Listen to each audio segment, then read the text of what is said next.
भगवान शिव ने माता गंगा को अपनी जटाओं में क्यों बांध कर रखा? क्या है इसके पीछे की पौराणिक कथा? तो आज हम आपको इस वीडियो के माध्यम से बताएंगे। कहा जाता है कि यह उस समय की बात है जब माता पार्वती भगवान शिव को प्राप्त करने के लिए तपस्या कर रही थी। माता पार्वती की तपस्या को देखकर माता गंगा ने भी भगवान शिव की तपस्या करना शुरू कर दिया और उनको पति रूप में प्राप्त करना चाहती थी, परंतु माता पार्वती यह नहीं चाहती। इसलिए जब एक बार दुर्वासा ऋषि उनके महल में आए, तब माता पार्वती ने गंगा से कहा कि ये बहुत ही क्रोधी स्वभाव के ऋषि हैं, इसलिए ये किसी फूल से या किसी आदर सत्कार से प्रसन्न नहीं होते, ये तो जल से प्रसन्न होते हैं। माता गंगा ने जैसे ही दुर्वासा ऋषि आते हैं, माता गंगा ने उनके ऊपर जल छिड़कना शुरू कर दिया। दुर्वासा ऋषि ने इसे अपना अपमान समझा और गंगा को श्राप दे दिया कि तुमने मेरे ऊपर जल छिड़का है, इसलिए तुम जल ही बन जाओ। परंतु जैसे ही गंगा ने कहा कि मुझे तो माता पार्वती ने ऐसा कहा है, जब ध्यान करके दुर्वासा ऋषि ने देखा कि यह तो पार्वती ने गंगा के साथ छल किया है, इसलिए मैं पार्वती को भी श्राप देती हूँ कि वह भगवान शिव की अर्धांगिनी तो बनेगी, परंतु कभी भी उनके अंश को कभी भी धारण नहीं कर पाएगी। और गंगा को वरदान दिया कि भगवान शिव का सबसे पहला पुत्र तुमसे ही उत्पन्न होगा। इतना कहकर दुर्वासा ऋषि वहां से चले जाते हैं।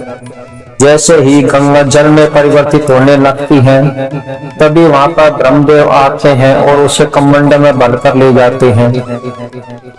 भागीरथ के अनेक पूर्वज भगवान माता गंगा को धरती पर लाने के लिए तपस्या करते हैं, परंतु अंत में भगीरथ ही इस तपस्या में सफल हो पाते हैं और माता गंगा को प्रसन्न कर लेते हैं और उन्हें धरती पर आने के लिए कहते हैं। परंतु गंगा कहती है कि यदि मैं धरती पर चली भी जाऊं तो मुझ में इतना वेग है कि मैं धरती के आर पार निकल जाऊंगी, फिर तुम्हारे पूर्वजों को उद्धार कैसे होगा।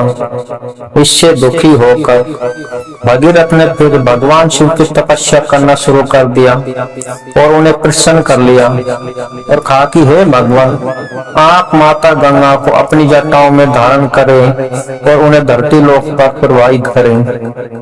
भगवान शिव ने भी उन्हें तथास्तु कहा। जैसे ही माता गंगा श्री हरि के चरणों से निकलकर कैलाश पर्वत की ओर आती है तो वह बहुत ही तीव्र वेग से आती है। उसे अपना वेग का घमंड भी हो गया, परंतु भगवान शिव ने उसे अपनी जटाओं में इस तरह बांध लिया कि वह जटाओं में इतना घूमती रही कि उसे कोई रास्ता ही नहीं मिला।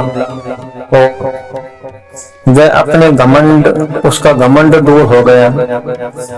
तभी शिव जी कहते हैं कि तुम मेरे जटाओं से बाहर निकल सकती हो, परंतु माता गंगा कहती है कि मैं आपकी जटाओं से निकलकर कहीं भी नहीं जाऊंगी जब तक आप मुझे अपनी पत्नी स्वीकार नहीं कर लेते। तब भगवान शिव कहते हैं कि मैं तुम्हें अपनी मानसिक पत्नी स्वीकार करता हूँ और आज से तुम हर हर गंगे के नाम से संसार में विख्यात होगी।